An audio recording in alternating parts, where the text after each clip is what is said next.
वाले 8 श्लोकों में हम चर्चा करेंगे कि कैसे शंख ध्वनि से गूंज उठी कुरुक्षेत्र की भूमि और किस महारथी ने अपने शंख से गर्जना करी।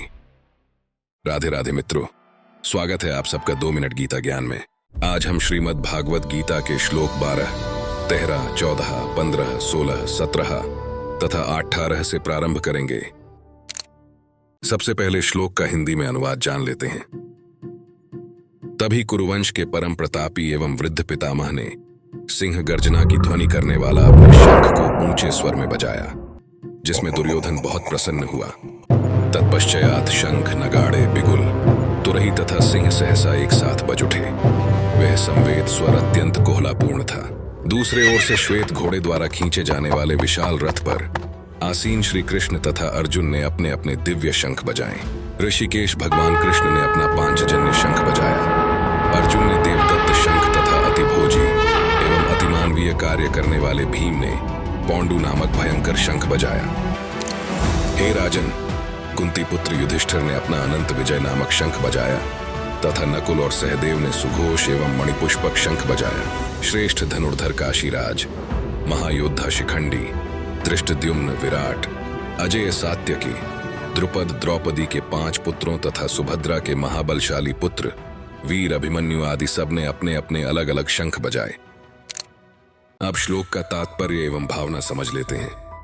पितामह दुर्योधन को हताश देखकर उसके मनोभाव को समझ गए थे, इसलिए भीष्म देव ने अत्यंत उच्च स्वर से अपना शंख बजाया, जो शेर की दहाड़ के समान था। शंख बजाने से पितामह ने भी स्पष्ट कर दिया था कि युद्ध का मार्गदर्शन करना उनका कर्तव्य है और वो इसका पूर्ण रूप से निर्वाह करेंगे। पर जिस पक्ष में श्री हरि हो, वो पक्ष हमेशा विजय रहेगा, ऐसा वो पहले ही मान चुके थे।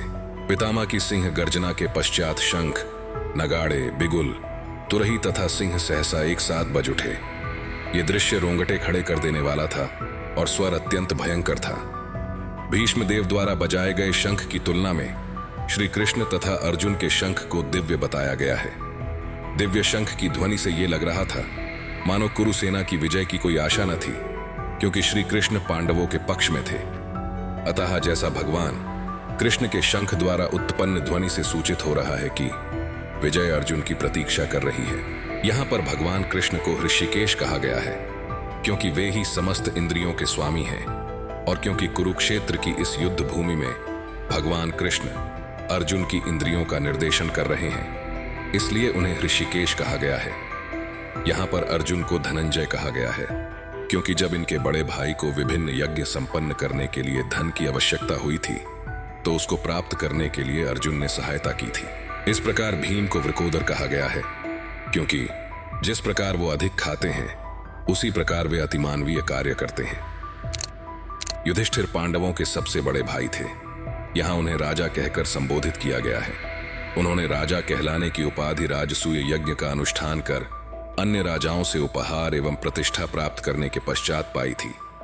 उनके आचरण में राजसी गरिमा और उदारता सदैव टपकती रहती थी, फिर चाहे जब वह महलों में रहते थे या अपने निर्वासन काल के दौरान वनों में रहे। धृतराष्ट्र को संजय द्वारा पृथ्वी का राजा कहा गया है। देश की रक्षा करना या उसे विनाशकारी युद्धों में उलझाए रखना, यह सब राजा के हाथों में होता है। इस प्रकार अप्रत्यक्ष रूप से संजय के इस संबोधन का तात्पर्य यह है, सेनाएं युद्ध की ओर बढ़ रही हैं। हे राजा धृतराष्ट्र, केवल आप ही उसे वापस बुला सकते हैं। आप क्या निर्णय करना चाह रहे हैं? अगले वीडियो में जानेंगे दुर्योधन और सारे कुरुवंश का हृदय शंख ध्वनि से क्यों भयभीत हुआ।